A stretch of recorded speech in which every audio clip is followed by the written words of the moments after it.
मित्रांनो, Gurukrupa academy YouTube चॅनलवरती स्वागत आहे. विद्यार्थी मित्रांनो, आज आपल्याला बघायचे पोलीस भरती SRPF 7 पोलीस भरती 2017ला विचारलेले उदाहरण काय दिलेले 1772 या संख्येतून लहानात लहान कोणती संख्या वजा केली असता येणाऱ्या संख्या 17ने पूर्ण भाग जाईल. तर लहानात लहान कोणती संख्या वजा करत असताना स्ट्रिक कोणती लक्षात ठेवायचं, 1772ला 17ने काय करायचं भाग द्यायचा आहे. 1772ला 17ने भाग दिला तर 17 नम किती होणार आहे 53 असे.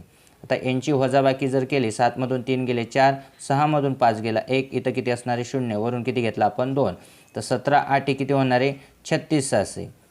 आता 6 मधून 2 मधून 6 जातने 12 घेतले, हातच्या 12 मधून 6 गेले 6, इथून 3 मधून 3 गेले 0 आणि इथं काय असणार आहे 0, म्हणजे बाकी किती उरलेली आपली 6. बाकी किती उरलेली आहे 6. मग जी बाकी आपली 6 उरलेली तीच संख्या काय असणार आहे लहानात लहान संख्या असणार आहे, ती आपल्याला काय असणार आहे वजा करावी लागणार आहे. 6 ही संख्या वजा करावी लागणार आहे. हे असणार आहे आपलं फायनल आन्सर. जर विद्यार्थी मित्रांनो